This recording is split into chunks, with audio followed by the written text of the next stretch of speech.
Hey everybody, Brett from AstartesGaming here, back with a mod spotlight video. We're checking out the 1077 AD mod for Total War Attila, and this is going to be just like a couple video mini series to show off the mod, because I don't know if too many people are aware of it.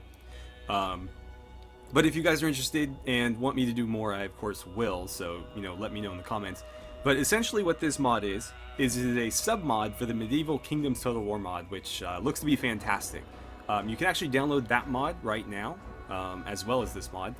And if you'd like instructions on how to do that, I would be happy to make a video for that as well. But the Medieval Kingdoms Total War mod is far more expansive than this one is. It covers a slightly different time period, but at the moment it is only custom game playable. They haven't finished the campaign yet, basically. So what somebody did is the mod author of this mod took the game files from that custom game, playability, and made it into a quick little campaign that you can play. It takes the place of the Age of Charlemagne campaign. So it's not finished, it's not very well polished, but it is playable, and it adds some new flavor to Total War Attila. It's a lot of fun, and if you've been dying for like a Medieval 2 remake, this might be the best that you're going to get at the moment. So let's go ahead and jump in. I'm going to, of course, do the Age of Charlemagne campaign. And here are our different factions. So we have the Holy Roman Empire. We have the Kingdom of France. The Kingdom of Castile and Leon, which is just going to be like northern Spain. They've merged those kingdoms together. The Kingdom of Hungary. The Emirate of Cordoba, which is going to hold most of the rest of Spain, and of course they're the Muslims vying against the Christians in Spain to see who takes over that part of the continent. We have the Kingdom of Sweden, which holds very little land in this actually, and plays a lot more like Danes than the Kingdom of Sweden. And the Kingdom of England, I'm going to be playing as them for reasons I'll explain in just a minute. We have Flanders. The Byzantine Empire, which is very, very small in this actually. They have a lot of strength, but they're not well represented on the map because this is the Age of Charlemagne map. And then the Republic of Firenze. So basically, I like the Kingdom of England because I think that they benefit the most from the Age of Charlemagne campaign. The map is a lot more small and more focused, more intimate, and obviously that cuts out all of Africa, all of the Middle East. You get a little bit of like Eastern Europe and Eurasia, but that's about it. And you add a bunch of new settlements and stuff in the British Isles and in Western Europe. And so if you're not playing one of those factions, you're not really benefiting from this sort of setting. And I've played a couple of different factions in this mod, and I found that the ones set in the British Isles are the most fun. I think there's even a sub-mod for this sub-mod that lets you play as some of the Irish kingdoms. But anyway, we're going to be playing as the Kingdom of England, and I'll play on my usual hard difficulty. And let's get started. Okay, so here we are. Now, it's kind of interesting the way this is set up. Is basically the start scenarios are the same as if you were playing the regular Age of Charlemagne campaign. So even though we're looking at Lichfield here, we're actually not in control of Lichfield. We're in charge of basically all of the southernmost part of England here. And the way that the mod author has set this up is kind of interesting. Rather than being in control of all of England, you are essentially in control of part of it with two dukes, the Earl of Nottingham and the Earl of York, that are your puppet states. So they're subservient to you. They sort of do whatever you tell them to do, like a vassal would, but they're not actually yours to control. And that's sort of interesting. Not something that you really see done in Total War, but it's kind of cool the way it worked out. But obviously I try to incorporate them into my own kingdom as soon as I can. For now, we're going to try to trade with them, because that's a great way to get them to like me more, and a great way to make money, but they're apparently not having it. Maybe York will agree. Okay, good. So they accepted. Before I get too caught up in diplomacy, though, we've got other stuff we need to handle. So you may have noticed I don't have any armies. No faction in this mod starts with an army. And so you need to immediately start building one. Which also means that we probably won't see any combat today, because by the end of this episode, chances are we will have only just started building our army. But we'll do our best to get there as quickly as we can.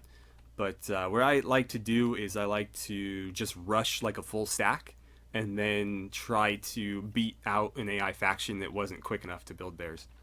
So I'm going to get this out of the way. I'll take the public order for now. And let's look at our buildings. That will do for the time being, but I'll probably need to change some of that. I don't like having chapels here, but I might have to live with it. I'd rather have it here. What's the alternative? I'm going to have to demolish that. Am I like... I could probably live without that, so get rid of it. Do I need it here? I'd rather have food. I don't know why the AI likes trading posts so much, but we'll probably go with that for the time being. Let's see. Well, actually, let's look at our faction first. Again, we're using the Age of Charlemagne Lord, so I'm still playing as King Offa here. We have a couple of daughters, and so what I like to do with daughters in this game is, if they're any good, which she's not that great. But what I like to do with daughters that are of any, usefulness is I like to marry them to nobles and bring the nobles into my family rather than marrying them off for, like, diplomacy reasons. So to that end, I'm curious if any of these guys are married. He's not, but he's a bit old. We do want them to have children. That's kind of the point. So she doesn't have enough influence to pull it off yet anyway, but that's something to consider. And then Egfrith needs a wife as well, so we'll go looking for one. I'd rather arrange it through diplomacy than waste his influence seeking one. For many reasons, obviously wasting influence being one of them, and then the other being that we could get some diplomatic benefit from arranging one with another faction. I don't know if... One reason I like the Kingdom of England is because you start out with a pretty expansive family. Most of the other factions I played didn't really have anything. It was just like the king, and then he didn't even have a wife. So it made it difficult to, do stuff, whereas this, I've got a pretty decent sized family already. Let's see. What are you? What are you good at? You're a marksman. That's completely worthless to me, but okay. I'm going to make you the governor of Wessex. And then you, I really hope, are some sort of general. No, you're a merchant. Perfect. Probably should have just made him the governor of Wessex then and made him commander. But it's easier to get influence as a general. And that's what I want him to do, is get influence, because he is the heir. So we'll turn him into a commander one way or another. To that end, I'm going to make him the royal companion. Personal influence is going to be +3 per turn. Public order and loyalty. Marshal of the army might be more useful, but I'm going to make him royal companion. That's going to boost the hell out of his influence. And maybe I should have... Can I cancel that? Is it too late to cancel that? I think it's too late to cancel that.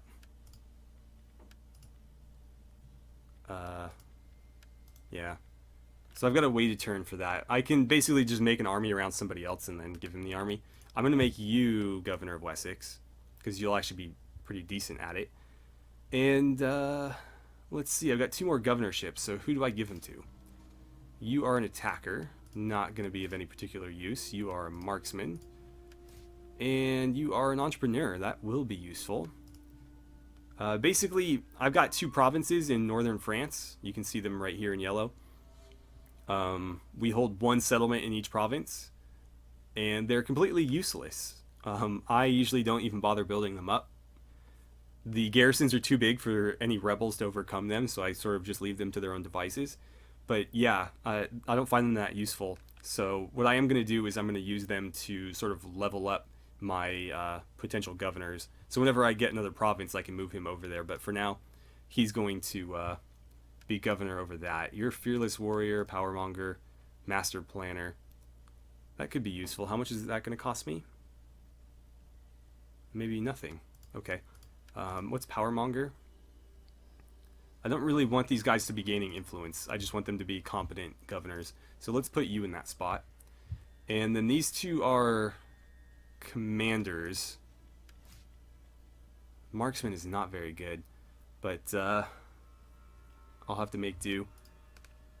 I could just kill him off, maybe assassinate him or something. We'll have to wait on that though. So what I will do is, for now, I'll raise a force and I'll put him in charge. Go ahead and raise an army, and we get to choose our bodyguard unit. So we can select the English king, the men-at-arms, or the foot men-at-arms. So basically heavy cavalry or heavy infantry. This is not the king himself, it's like a king's guard. So that's kind of important. It's not just like one sort of elderly man in a bassinet with a crown following you around. It's a king's guard unit, but we're gonna go with them because they're, I think, the best of the three choices. You only get so many of them. And then here we get to see the units, and boy are they awesome looking. We got a lot of different variety here, and we'll see more. Not all of the units are implemented yet, so for example, I think some of the Welsh factions are... That's interesting. Are they not all working, or what's going on with that? That's really interesting. Mine are working, right? Make sure I have this installed correctly. Yeah, I mean, the English ones are. In Ireland, from what I've seen, they use Swedish units. So, yeah, I mean, not everybody's using what they should be using. But, again, this isn't finished. The submod isn't finished, and the mod that the submod is based on isn't finished. So, what can you expect? Anywho, let's, I'll probably do a massive spear militia. We'll do 4 for now. They're going to be my, like, frontline, you know, cannon fodder. You may notice as well that everything in this mod is really, really cheap. So, like, even, let's see, like, mounted knights, for example, are only 82 upkeep, meaning that you can field a lot of full stacks in this mod. The battles end up very, very large. I fought a battle this week at one point that was, like, 6,000 versus 8,000 or something. So the battles get very, very big. If your computer can't handle that, this might not be the mod for you. Mine can barely handle it, and if I'm recording, it probably won't look great. But we'll see what we can do. Mercenaries, however, in this mod are really, really expensive. You can see, like, these guys are 2,000 to recruit and then 400 every turn to keep. And yeah, they get very expensive. These guys here, these late sergeants. One thing I don't like, though, is these guys are actually from a different time period than the units I'm recruiting, for example. So I have access to, let's see, it should tell me the era of some of these. Maybe not. I thought some of them did. But it'll usually say, like, early Middle Ages or high Middle Ages. So the mercenaries are, like, completely different periods in history to what you're actually recruiting, which is kind of strange. Right, so let's look at diplomacy now. If you guys are willing to trade, I'm happy to do it. They want me to pay them a bit. Let's see if we can haggle. Okay, they'll accept that. Yeah, I mean, trades are trades, I'll take it. So the Duchy of Brittany is actually a duchy of mine as well, but they don't like me very much. And they'll probably end up rebelling at the first opportunity they get. So I'm actually just going to cut them loose. Maybe we can turn them into trade partners. Come on. Do it quick. Yeah, I'm going to cut them loose. That should boost their relation with us. Oh no, they actually like us even less. Interesting. Well, at least we won't be at war with them. So let's see. Probably not going to bother with them. I really want to get a trade with these guys. Not going to happen though. but bring word. Earl of York. Sit, friend, and let Nothing. us talk. Okay. Flanders. Will you guys trade? We will gladly listen to Wait, your wait. offers, but No. They're at war with the Holy Roman Empire. We're not going to trade with them. Let's see. Speaking of, let's get a non-aggression pact here. Might be able to get some money out of that. Let's ask for 9. Oh, might be able to get more. 12? You guys were pretty pleased about 9. I'm going to see if I can get like 11. Nice. Okay. So we got some decent money out of that, and now we won't be attacked by them, at least not without them canceling it first. Let's see. They're not willing to trade. Maybe a non-aggression pact with a trade? That's unfortunate. I might have to pay for it. Let's maybe throw 12 at them and see what they say. It's gonna have to be more than that, but it's worth it, I think. This is the most powerful faction in this mod, and obviously we want to be on good terms with them, and we'll make a lot of money from that trade agreement. So I think it's money well spent. Kingdom of Sweden. You're at war with a lot of people, but you're actually kind of friendly toward me. They're not having it. I'm not going to bother then. A trade agreement gives me money. A non-aggression pact doesn't do anything for me, and I'm not about to make, you know, diplomatic negotiations with somebody who's at war with friends of mine. So I think that is going to be it for this turn. We've got a lot of money still to spend, but I have nowhere else I can recruit troops from unless I come down here, but then I've got to ship them across, and that is easier said than done, so it's almost not worth it. I'm going to dismantle all this, and we'll see what sort of options we have down there. Again, I'm not recruiting from here, so there's no point in having recruitment buildings. I don't know. I kind of don't want this here. I'm going to tear that down. The trading post, I think we'll be okay with the trading post here, but we'll see. I might need to get rid of that too. I will build the farm up, and we'll call that a turn. Alright, we need edicts. Give me the growth. There's only 2 edict options in this, and one of them is, in my opinion, pretty useless. The other one is less useless, but doesn't improve public order, which is really the only thing I care about in those. Alright, so our son managed to become the royal companion, which is good. A bunch of demolition is done. Resettlement has been issued, and oh, we got a food shortage in France. We'll take care of that. So let's see. What are my options here? I think I'll build the chapel in this spot, and in here I will build siege engineer, huh? I'd almost rather have the muster hall here, because there's more buildings that I can build here, but I want the chapel here because I think, I could be mistaken, but I've had chapels in cities and it allowed me to recruit like Templars before, so that's why I want it here. We're gonna try it, but I could be wrong.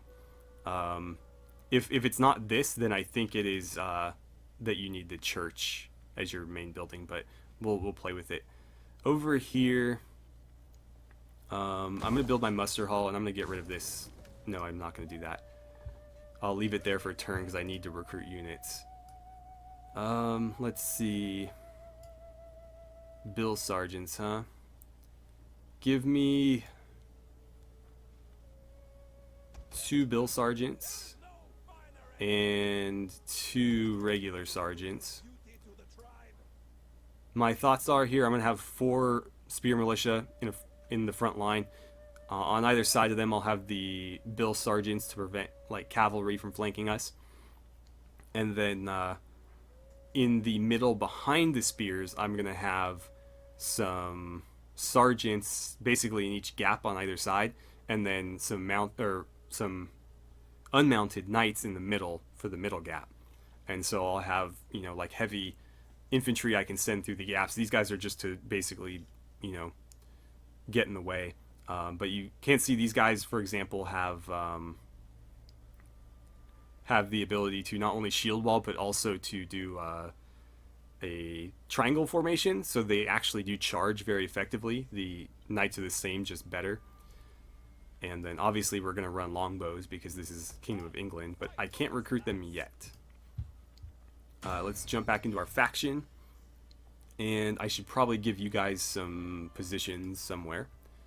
No, that's not going to help me. Wealth from agricultural buildings. I'm going to make you... You were a commander, right? Yeah. You're going to be an Elderman. You are a general currently, so you're going to be an Elderman as well. You are a governor, so the question becomes commercial or agricultural, in which case I'm going to go agricultural because I don't think they have any commercial buildings in that province yet. And then let's see, leader, huh? Just gives you more authority. Right, Offa, I need to make you the general and replace, what's his face? I'm not going to adopt anybody, I don't think. I shouldn't need to. I just need her influence to get high enough for her to arrange a marriage with one of them. And then you need to get your influence up enough to seek a wife, because I don't think we're going to find one otherwise. But we'll see. Right. Can I recruit any agents? No. Not until my church is rebuilt. Over here, we tore these down, so let's see what our options are. I don't think I will bother with a recruitment building here. So maybe I'll just build like a watermill and I'll definitely build a farm because they're going to need food. And the same is true of you guys. But you can't build one yet. So, a trading post. Is there anything that would give me food and a little bit of wealth? And how bad is your public order? -15? And how much of that is food? Very little of it's actually food. Most of it's taxes. So I could just stop taxing them, but then what would be the point? I wish I could just raise this area and leave it to France or something. Huh. Build a cloth weaver. That'll help me with trade, I guess.